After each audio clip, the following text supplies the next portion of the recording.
This week, Bourbon's blooper is something super. The Twins, in a burst, make their move towards first.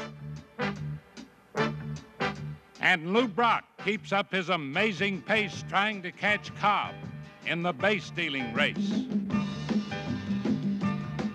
George Brett is suspended, but Chicago is upended. And the Cubs fall from first place in their divisional race. The Astros make plays worthy of praise.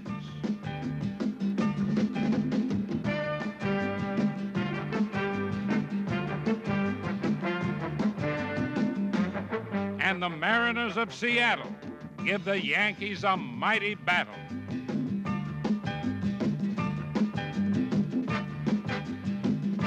Headlines and highlights coming up next on This Week in Baseball.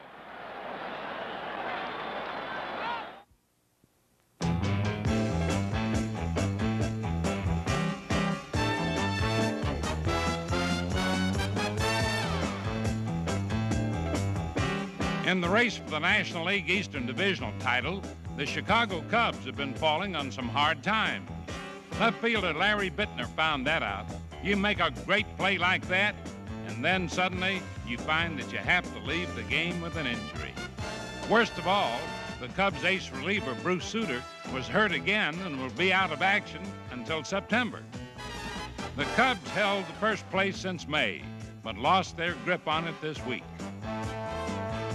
They've discovered that when you're number one, the opposition plays like world champions. And that's what happened in the Astrodome, where the Cubs were cut down by Houston.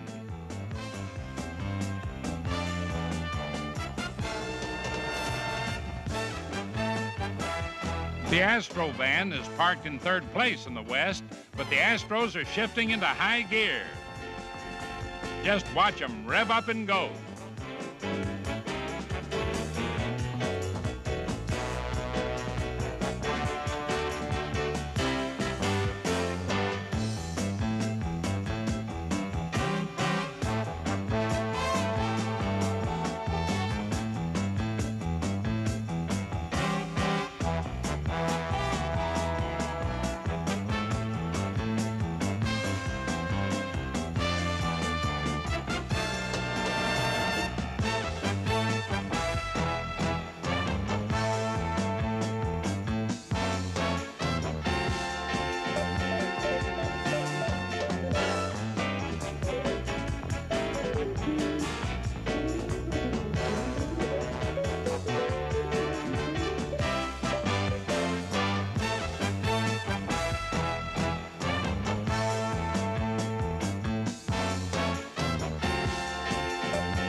The Astros are also riding high on the mound.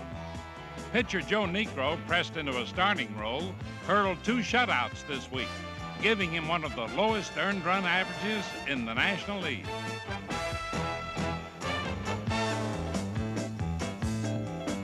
As the Cubs have to admit, Niekro is just one more reason why Houston is becoming a mighty tough team to beat. The Philadelphia Phillies are getting tougher too, as the Los Angeles Dodgers discovered. The Phils swooped into first place this week with a 3-game sweep over L.A.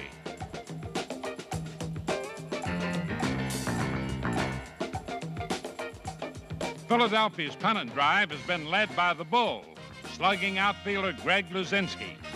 The Bull struck again against the Dodgers. Watch him now. There it goes, and it is gone. And that home run got the Philly bandwagon rolling to a late-inning 8-3 romp and first place in the East. The next night, Bert Hooton was pitching for the Dodgers. With the score tied 0-0, bottom of the ninth, Greg Luzinski leads off. It's a base hit to left field, and the Phillies are on their way. Manager Danny Ozark goes to his bench and sends in pinch runner Jerry Martin.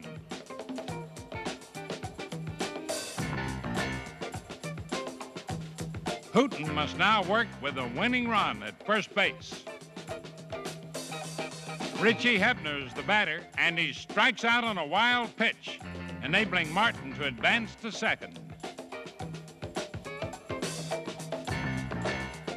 Bob Boone follows with a fly ball to right field, deep enough to permit Martin to tag up and go to third. 2 away, and it's up to Ted Sizemore. It's a base hit, and the ball game is over. The Phillies win 1-0, and it's celebration time. Those are the games you need to win to stay in first place.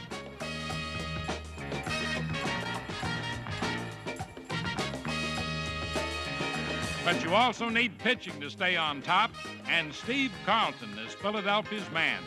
The veteran lefty frustrated Dodger hitters. Not only that, he frustrated Dodger base runners. See? Davey Lopes and Coach Jim Gilliam just can't believe it, but the man is out. And Carlton even frustrated L.A. pitchers with his bat. 2 singles in this game gave him 6 hits in his last 8 times at bat. Pitchers like to talk about their hitting, but hitters are really talking about Carlton's pitching. Talking to themselves, that is. This 3-1 Philly victory was Steve's 16th win of the year, tops in the league, and his 13th straight win at home. With Carlton mowing them down like this, the Phils could be really hard to catch in the National League East.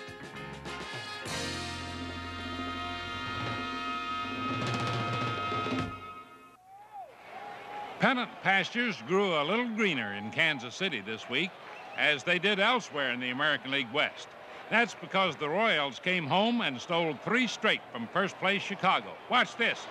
Freddie Patek is picked off and called out at second. But manager Whitey Herzog says that can't be. The ball was dropped. And you know what? The umpires reversed their decision. Watch again.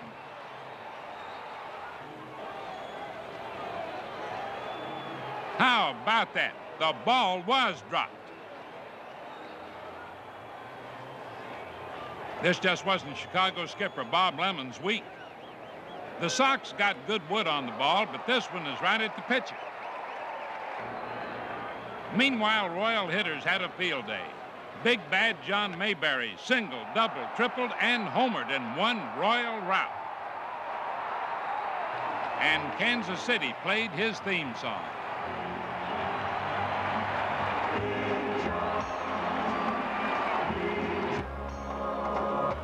Big Bad John. Big John. Bob Lemon just can't get that blasted tune out of his head. George Brett gave Lemon something else to remember. With the Sox leading 3-1, Brett blasts this one to deep center field. Going, and it's gone for a 3-run home run.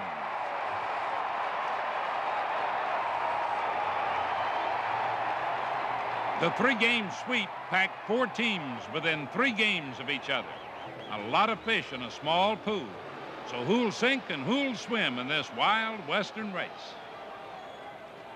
Well, out in Minnesota's Twin Cities, Rod Carew and his crew have been stroking and smoking. The nod not only goes to Carew, but to the whole Twins team, which moved to within 1 game of the top. Carew upped his league-leading batting average with 4 hits. 3 of them doubles and 1 a perfect bunt. Now, how's about that? A big ovation for a bunt. Rod gives them plenty to applaud, takes off, and steals second on a pitch out. And his teammate Lyman Bostock lines a hit to right, Carew streaks around third and scores with a backdoor slide. But like we said, there are plenty of other Twins getting the applause in Minnesota. Like third baseman Mike Cubbins, who had his best day ever with a double, triple, and homer.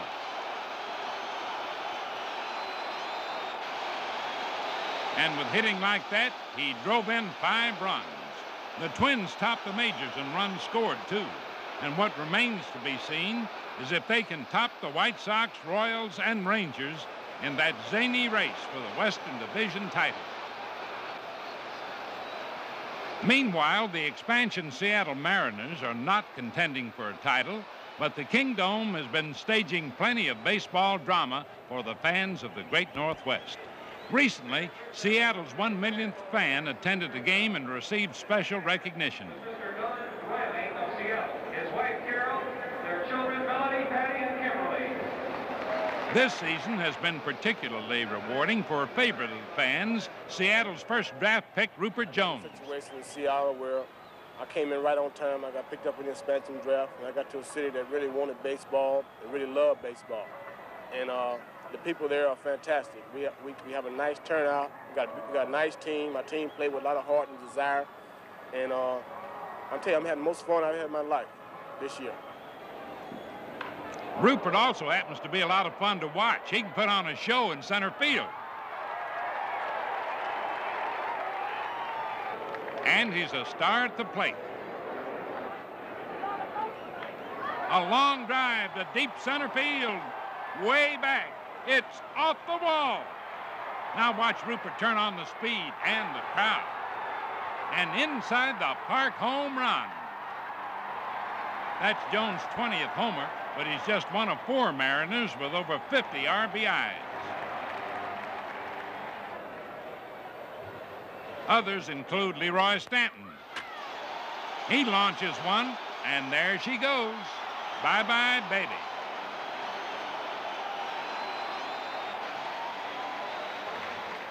On this ground ball, watch first baseman Danny Meyer. He's quick at the bag. And he's quick at the plate, too. There it is. He drives in the runs.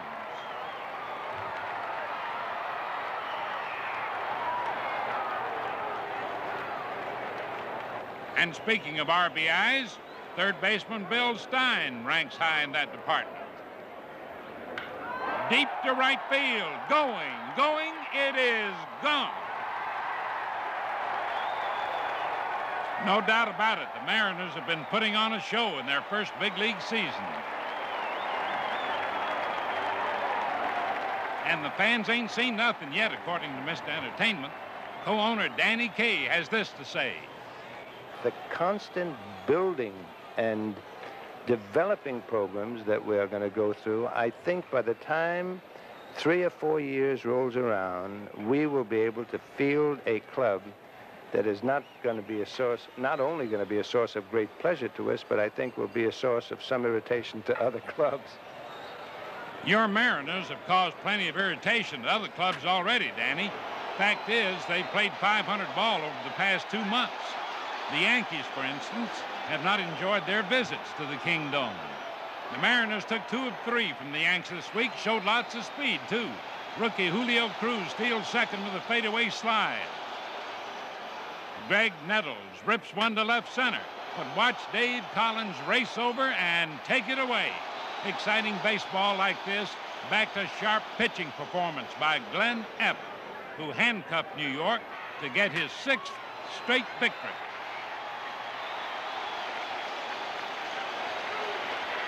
In another game, 30-year-old rookie reliever Enrique Romo closed the curtain on a late-inning rally, something he's been doing all season. Strike 3. Other teams may not like it, but the Mariners are faring very well. Just like the owner says, For an expansion club for babies in the very complicated world of baseball, we have done remarkably well. hooray for Mr. Kaye. It looks like your ball club has quite a future. On the diamond, the players generally own the spotlight, but the umpire's always in the picture, especially when Ron Luciano makes the calls.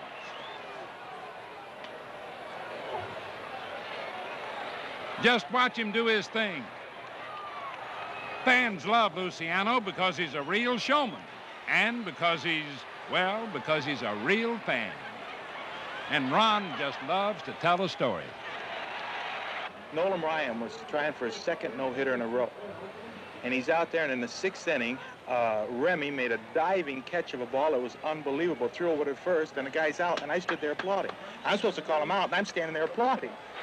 Luciano sure enjoys his work because he's part of the game. I see a great play by a shortstop, and he's just not out once. He's out 15 times, and that's the way I feel about it. And it comes over as acting or showboating or whatever they want to call it, but it's really part of me. Yes, whatever the call, there's no mistaking Luciano when he makes it. He adds color and style to baseball. I think they can say, hey, Luciano did a good job tonight for a change, but at least they know it was Luciano. I don't think we have to be anonymous or stand out there and straight up and down and just, yes, he's out, or no, he's safe, and not be person. That's where we got the robot image, and we're not robots. We are people. We do have feelings, and I think the ball players of the day are accepting us more that way. Right, Ron, and no one will argue with you about that. Now, let's play the game. You call this play, fans. A crisscross. Who's got the ball? Shortstop or second baseman? Tell you what, watch it again. If you guessed shortstop, we'll advance to the next question. How do you pitch Dave Parker, league leading hitter? Well, that's one way. Now catch this act by catcher Darrell Porter. Looks like he knows where the ball is, but watch, does he really know? Hey, Darrell, look around, man. It's right there in front of you. It was all the time. And here's another act by the Phillies. Steve Carlton's pitch gets by the catcher. The catcher's return throw gets by Carlton. Okay, says Steve. Come on, you guys. Anybody out there throw me the ball? Afraid not. Now the batter stops it with his bat and takes matters into his own hands. That's okay with Steve. He just wants the ball back. That's more like it. Here's a real cliffhanger. A pop foul toward the White Sox dugout. George Brett after it. Can he get it? Nope. Good try. But now can he get down? We've all heard about hang-ups, George, but yours is kind of ridiculous. The Sox do help him down. And he's a free man at last. Ball players can hide embarrassment in some situations if they keep their cool. Jim Essien looks cool, but hold it a minute. He forgot to take the metal donut off his bat. Who would ever notice that? For that matter, who would ever notice this? Bob Watson takes the throw and says, "Stay down," with a hat pin. How about those hats? They can cause all sorts of trouble. Houston's Enos Cabell controls the ball, but can't control his hat. This is what you call the Houston hat dance. But the play is out of step. More hat tricks. A blast to deep right field. Reggie Smith racing back, leaps, catches the ball and his hat.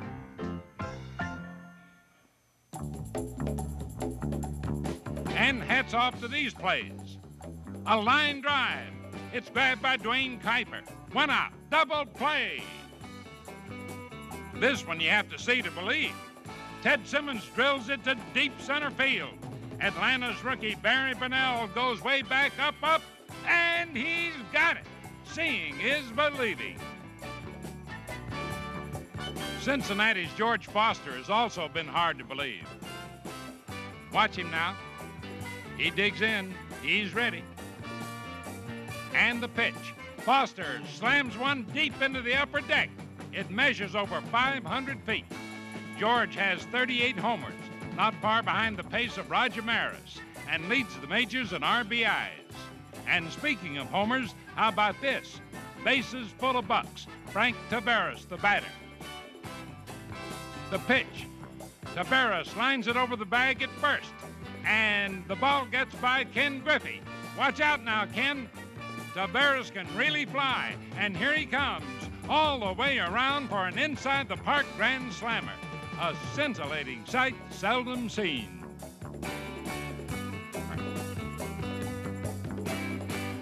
And you may never see another base stealer like Lou Brock. There he goes after stolen base number 886. And watch, he's got it. Just 6 behind Ty Cobb's all-time record.